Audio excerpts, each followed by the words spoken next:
황금알 농법 대표 박기현입니다. 여기는 경남 창녕 지역에 있는 마늘밭입니다. 2024년 3월 23일 아침 낮일입니다. 오전인데 지금 요거는 마늘이 홍산 마늘, 그리고 저쪽 뒤쪽에 색깔이 연청색은 우리 대만산 마늘, 육종 마늘, 그렇게 되어 있습니다. 지금 여기에서 보면 비료를 많이 줘가지고 일부 요렇게 작아진 놈이 있습니다. 그리고 잎끝이 요렇게 꼬인 놈이 있다. 비료가. 그리고 여기 보면 비료 알갱이들이 노랗게 보이기도 합니다. 이쪽에 비료 알갱이들이. 그런데 바닥에 여기도 보면 간잎에서 좀 뽀얗게 보인다. 그리고 지금 현재 수분 37.4%, 수분이 37.4%, 35에서 45니까 수분 좋다. 참 좋은 있지. 이시가 1.36 그 현재 모습입니다. 그런데 바닥으로 더 내려가 보면 이시를 한번 보겠습니다.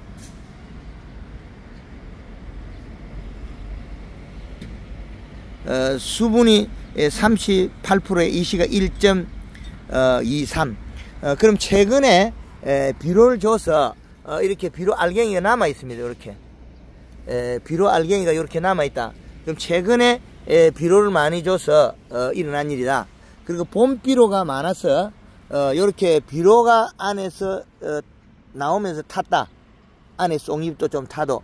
근데 아직까지 크지 않는 마늘들은 이렇게 비료를 더 주면 이렇게 타는 모습들이 나옵니다. 괜찮다는 이게 베이 들이가지 않고 여기 단단하기 때문에 밀고 올라온다는 거죠. 그리고 요 놈은 보면 비료 알갱이가 많이 쌓여서 요게 녹아버렸어요. 녹아버렸다. 그런데 그래도 이상이 없다는 거죠. 여기 녹아버리고.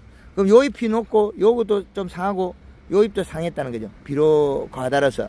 근데 요 잎도 상했는데 안에 새순 나오는 거는 또 멀쩡합니다. 그 비료가 봄에는 뿌리에 너무 비료가 가지 않으면 지상부에 좀 비료 알갱이 쌓여 있다고 해서 마늘이 죽지 않는다. 그리고 한 이파리가 조금 잘못되더라도 이렇게 끝이 타더라도 전체적인 비료 시비량이 맞으면 더 좋다는 거죠. 그래서 이렇게 우리가 가을에 비료가 부족하면 심었을 때, 정식했을 때 부족하면 여기 일액을 맺어서 아침에 물방울이 맺어서 그 일액이 타고 내려가서 뿌리에 가면 뿌리가 여기에 곰팡이가 썰어서 썩으면 그 꼼꼼한 냄새에서 고다리파리가 알을 까고 뿌리 응애들이 작은 곤충들이 알을 까서 가을에 한 포기서 요렇게 노랗게 되는 놈들이 나옵니다. 이런 모습 비슷한 건데 가을에 이게 가을에 비료가 부족해서 이래 뿌리가 녹은 거다. 요런 형태입니다. 그러면 이거는 일액에 비료를 적게 줘서 그러는데 가을에 고다리 파리약이나 우리가 뿌리 응애 이런 약재를 살포한다고 해서 치료가 되는 게 아닙니다. 마늘 심고 정식 이후에 비료가 우리가 이식값이 낮을 때 그럴 때는 이파리가 두세 장 나올 때 그때 그 무렵에 100평당 요소 10kg 뿌려주고 잎이 까매질 정도로 비료를 주면 잎의 끝에서 일액을 안 맺습니다. 그러면 그 일액이 타고 내려가서 물방울에서 내려간 물방울이 뿌리가 사갔다는 거죠. 그래서 지금은 봄에는 뿌리가 살살 다시 돋아나고 있죠. 가을에는 뿌리가 일액에 의해서 사갔다. 근데 가을에는 이 마늘이 상당히 유실코 크고 좋았다는 거죠. 그러나 일액이 타고 내려갔다. 근데 또 깊게 심어가지고 일액이 흙에 묻어버리고 일액 아미노산 단백질이 못 타고 내려가면 뿌리가 안 썩어요. 고다리 파리약은 이 말은 고다리 파리약은 쓸데없는 약이다. 뭐 사용 안 해야 될 약인데 사용하고 있다는 거죠. 뿌리 응애역도 역시 마찬가지입니다. 뿌리가 썩었을 때 냄새가 났을 때 작은 곤충들이 알을 깠다. 그리고 봄에 첫 비료가 이렇게 좀 많이 줘가지고 비가 오고 녹으면 되는 거지 여기 들어간 잎속에 들어간 건 해가 없다. 그러나 포기 사이에 너무 비료가 많으면 뿌리가 녹아버린다. 비료가 너무 나는 그런 내용을 밝히는 겁니다. 그래서 마늘은 심을 때 우리가 비료를 얼마 줘야 되고 어떻게 관리해야 되느냐, 그런 방법이겠죠. 심을 때 이런 밭에 해당하는 밭은 또 토양 유실이 많습니다. 이게 논이 아니기 때문에 유실이 많다. 그럴 때는 또 다 하는 방법이 또 다르겠죠. 그래서 그 100평당 올코팅 비료나 완효성 비료를 그 2포 이상 뭐 4포 5포까지, 그리고 심을 때 요소비료 1포, 그 다음에 요소비료 가을 추비도 또 상태를 보고 수세가 부족하면 가을 추비도 반포 2분에서 1포 정도. 그리고 이중을 부직포로 덮거나 비닐을 덮었을 때 비료가 부족하면 무름병이 많이 옵니다. 그 말은 가을에 잘 키웠던 게 이시값이 잔량 이시가 1.2 이하 되면 식물이 먹고 비료가 부족해서 일액을 맺는다. 일액을 맺으면 그 일액 물방울이 요놈이 타고 요렇게 들어가고 요 안에 들어갔는데 요렇게 물이 가득 차 있죠. 이거는 밤에 비가 와서 잔 건데, 이 물방울들이 들어가 있으면 요렇게 물방울이 들어가 있다. 이 물들이 뭘 하느냐, 이 물방울 속에 일액이 맺은 물방울은 영양소라는 거죠. 아미노산 단백질. 요 영양소들이 균을 발생시켜서 녹아버린다는 거죠. 그렇기 때문에 무름병은 약을 치도 안 된다. 그래서 충분한 이시값을 유지해야 되는데, 무름병이 온 농장들은 거의 대다수 1.2 이하의 이시, 그러면 0.5 이하 무름병이 없다는 거죠. 0.3이나 이 이하 되면 일액 속에 아미노산 단백질이 없다는 거죠. 비료를 너무 적게 줬을 때도 무름병이 오지 않고, 그리고 어중간하게 많을 때 가을에 좋은 마늘들이 겨울에 비료 다 먹고 무름병이 온다.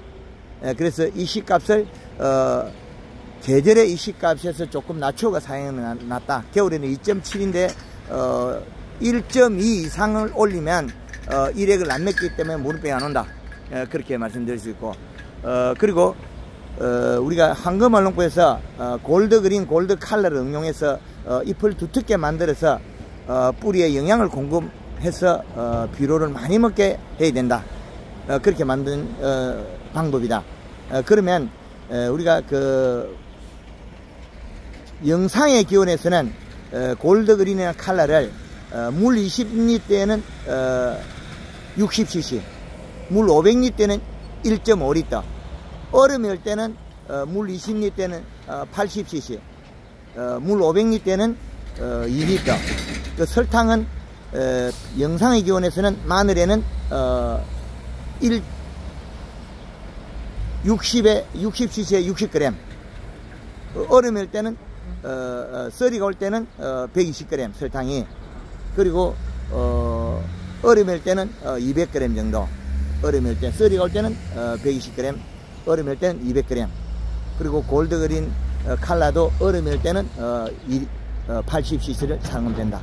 그리고 물 500리터에는 썰이가 오는 때부터는 영양제는 2리터, 설탕은 썰이가 올 때는 3kg, 물 500에, 얼음이 올 때는 설탕 물 500에 5kg 정도. 이 방법을 사용하면 된다.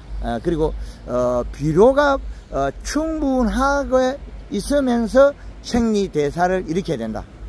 그게 아주 제일 좋은 방법이라고 말씀드리겠습니다. 그래서 지금은 아직까지 마늘이 너무 큰 거는 비료를 이제 좀 주의해야 된다. 비료가 몸통으로 타고 들어가서 여기 인펜이 만들어지는 곳에 비료가 쌓이면 생장점이 세포가 파괴돼서 뻥이 된다. 마늘 씨알이 안 만들어진다는 거죠. 그 뻥이 된다. 인펜이 만들어지지 않는다. 그래서 지금 요런 그 홍산 마늘 같은 경우에 잎이 강하기 때문에 비료가 더 많이 쌓인다, 이게. 그래서 단단하기도 물론 하지만 비료가 많이 쌓이면 더 나빠집니다. 그래서 안에 뻥이 되는 확률이 많다. 그래서 앞으로는 비료할 때 비가 충분히 올 때 추비를 하는 거 되고, 이 흙골에 비료하는 건 괜찮다. 이제 골이 늘을 때는 뭐 100평에 한 포 정도 해줘도 되고, 골이 좁을 때는 지금부터는 100평에 반 포 정도씩 자주 주는 건 괜찮다. 언제까지 줘도 되냐? 5월 8일 어버이날 때까지 줘도 이상이 없다. 그렇게 말씀드리겠습니다. 그리고 마늘이 그 흑색균열병이 오는 것도 역시 마찬가지로 무름병과 그 고자리파리카는 뿌리 썩음이 동일하다. 일액이 맺어서 비료가 부족해서 그 일액의 잎 두께가 얇아서 자기가 먹었던 걸 토해냈다. 그래서 그 일액 속에 아미노산 단백질이 병을 일으켰다. 그렇게 또 한번 말씀드리겠습니다. 창녕 지역에서 밤마늘 밭에서 홍산마늘 그리고 대만산 육종마늘 밭에서 현장 소식을 전해드렸습니다. 황금마늘 농법 대표 박현입니다. 감사합니다.